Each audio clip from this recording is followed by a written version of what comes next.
चाकण शिक्रापूर रस्त्यावर गॅस टँकरचा भीषण स्फोट झालाय। गॅस चोरी करत असताना ही घटना घडल्याची माहिती मिळतीये। दरम्यान शेजारी उभी असलेली वाहनं देखील या आगीमुळे पेटली आहे। चाकण शिक्रापूर महामार्गावर मोहितेवाडी या ठिकाणी पहाटेच्या सुमारास गॅस टँकरचा भीषण स्फोट होऊन शेजारील गावात मोठा आवाज आल्याने नागरिक भयभीत झाले।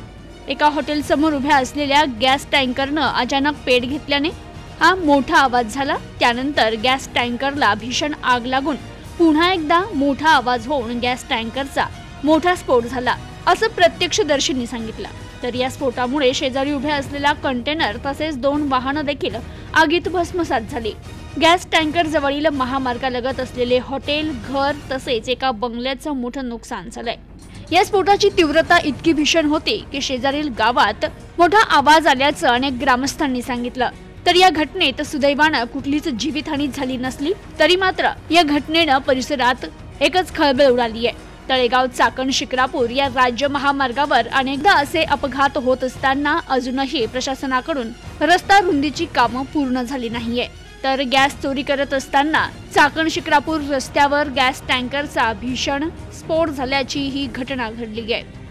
प्रतिनिधी कुणाल शिंदे, न्यूज टुडे 24, चाकण, पुणे।